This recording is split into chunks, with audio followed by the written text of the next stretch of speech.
Imagine,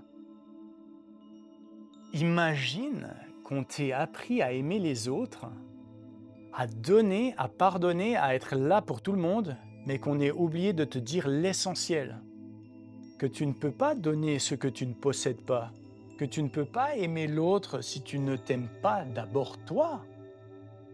Imagine qu'on ait fait passer l'amour de soi pour de l'égoïsme, alors qu'en réalité, s'aimer, c'est reconnaître la lumière qui est en toi, c'est honorer la vie qui a été donnée, c'est dire je suis digne d'amour moi aussi.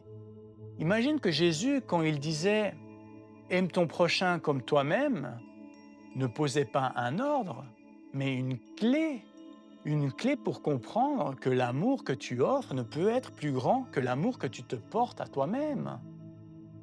Imagine que chaque fois que tu te juges, chaque fois que tu te rejettes, que tu te dénigres, tu crées une faille dans ton cœur. Et cette faille, c'est là que la peur entre, c'est là que le manque d'amour s'installe.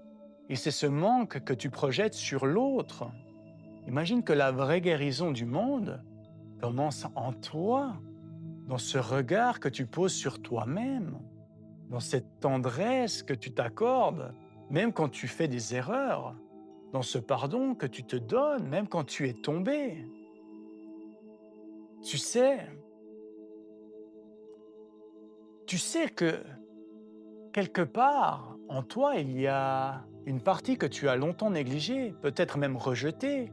Cette partie blessée, imparfaite, fragile, celle qui a peur, qui doute, qui se compare, celle qui dit « je ne suis pas assez ». Tu sais aussi que tant que tu rejettes cette part de toi, tu rejettes le monde, parce que ce que tu refuses en toi, tu ne peux pas vraiment l'aimer chez l'autre. Tu sais que